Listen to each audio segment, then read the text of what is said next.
Hello everyone, this is a group presentation of class 13G Administrative Law. We are talking about facts, issue, holding, rationale and question answer of the case. The case name is HAVMH 2004.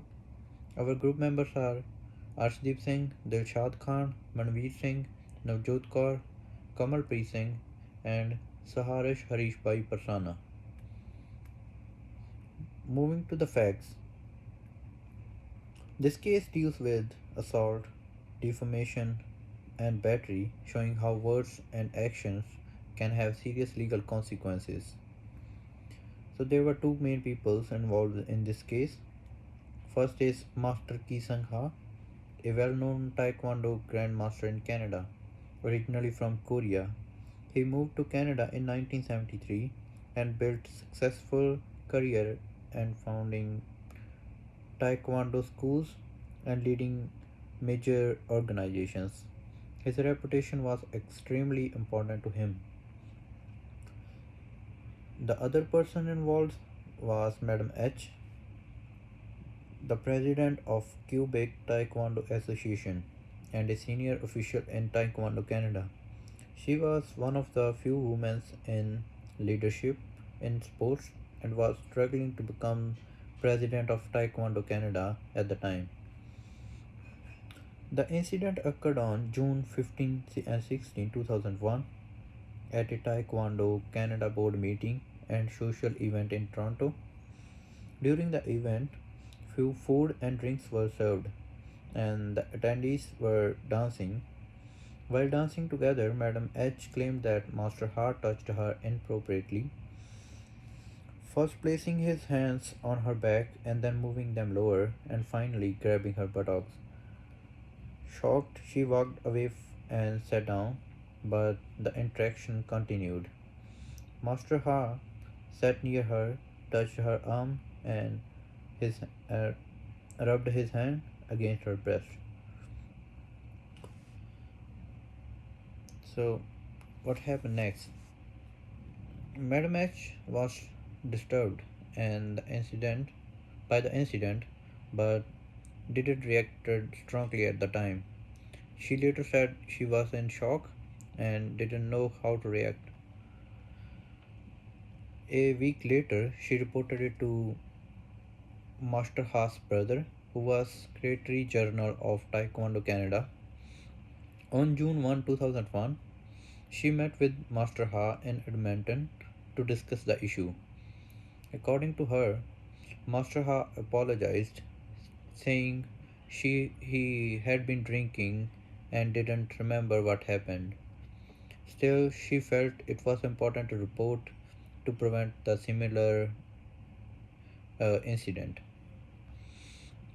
She wrote a formal complaint letter to Taekwondo Canada and other officials for asking action to be taken.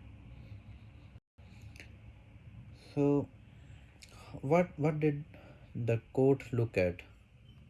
So, the statements from to decide this case, the court examined the statements from Master Ha and Madam H, and they examined statements from people who were present at the night and the letter Madam H sent to Taekwondo Canada.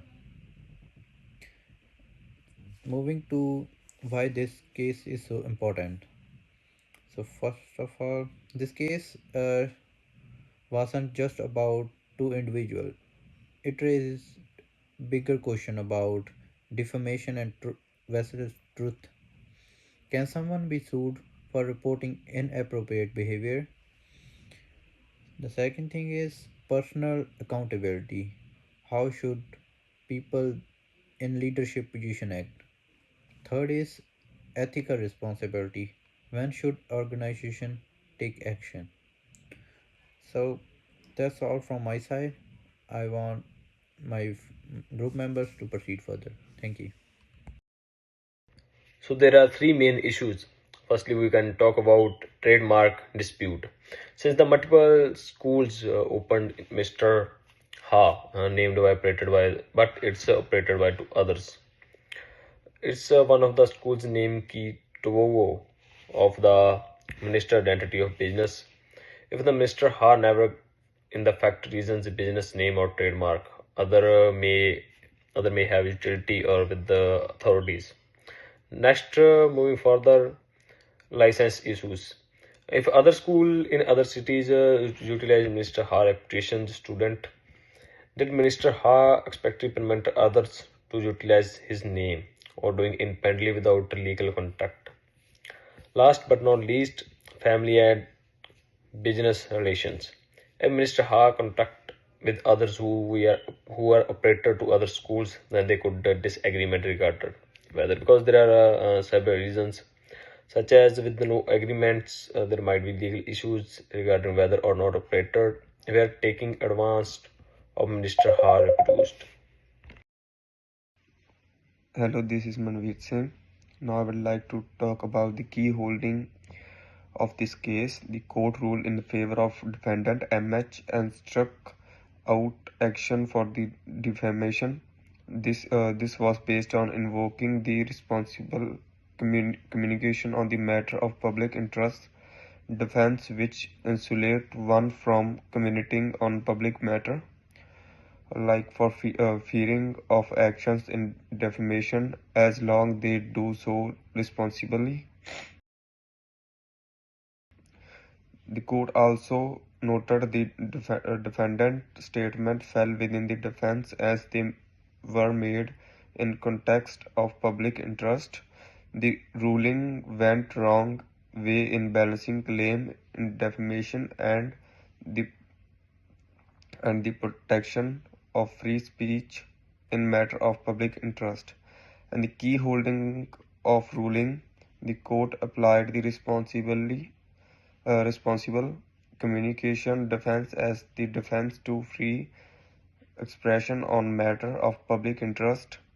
The defendant's statement was determined to be responsible one and uttered in good faith.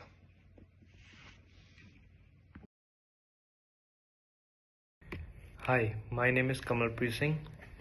Today I would like to talk about the case HAV, known as Harnosis, cited as 2004 Saskatchewan QB34. I will explain some rational points behind this case. Firstly, the court choice to run the show in favor of HA was based on few key contemplations. To begin with, the proof displayed within the case appeared that the larger part of the plants and vegetation were found on HA property line. Indeed, in the event of a few parcels amplified marginally over the boundary moment, the court found that MH did not have the legitimate right to evacuate the plants without to begin with either getting a court arrange authorizing evacuation or slightest arranging with HA and looking for his ascension. MH took things into his claim hands, which the law does not allow. Third, the court emphasized the significance of regarding built-up property boundaries and anticipating the sort of self-help measures taken by MH, which might effectively lead to heightening debate between neighbors. Clear boundaries must be honored. Fourth, the last one, the most important point is that the court found it vital to grant financial terms to HJ to completely compensate him for the misfortune of his plants and vegetation, as well as to prevent comparative unlawful actions by MH within the future. The harms serve both a compensatory and obstacle reason beneath the law. Thank you. Hello everybody, my name is NAVJOT and I would like to talk about the question section. So first of all, my question is what were the material fact of the case?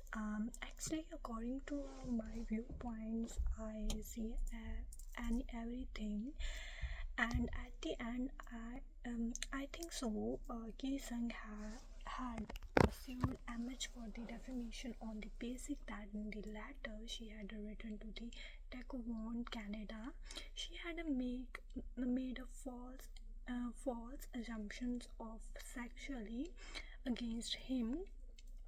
Actually, what happened? MS Ha dancing together, and accidentally he groped and pinched her buttocks and then touched her upper arm and brushing her breast by accidentally.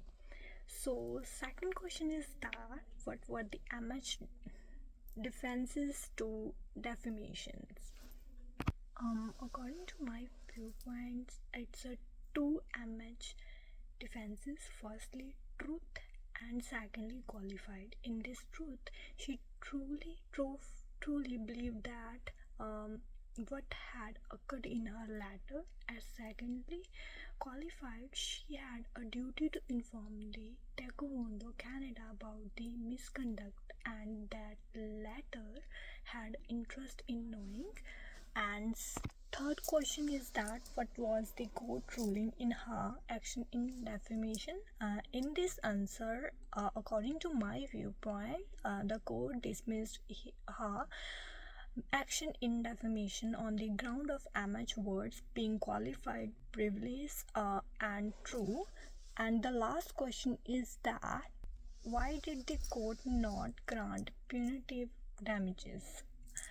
In this answer, according to the court found that MH had not suffered such mental distress about and beyond the general damages already granted, and that her action, though wrongful, did not warrant accidentally additionally punishments. So this is my section. Thank you. Hi, my name is HARISHBHAI PARSANA, and I will tell about the conclusion of our case. First one is libel claim dismissed. Master H's defamation action was dismissed when the court decided that Madam H's claim regarding his inappropriate touching were largely accurate. Second, qualified privilege. Taekwondo Canada's harassment policy compelled Madam H to report the occurrence, hence her letter was protected. Third, claims of sexual harassment. In June 2001, Madam H claimed that Master H had grabbed her incorrectly during a dance at a Taekwondo event. Fourth, testimonies of witness Gary Gillam thought it was an accident when he saw Master H's hand temporarily touch Madam H's buttock, although another individual access to the apology meeting but not the actual incidents. Fifth, the court observed that Master H's intoxication has affected his recollection of the incident. Sixth, battery claim succeeded. The court awarded Madam H $7,500 in damages after determining that the Master H had committed battery by squeezing her buttock. Number 7. Inaction on the part of Taekwondo Canada in accordance with his own harassment policy. The organization did not properly investigate the allegation. Number 8. No further damages. The court refused to grant additional damages for the punitive or mental distress reasons. Number 9. Defamation legal standard. The court retained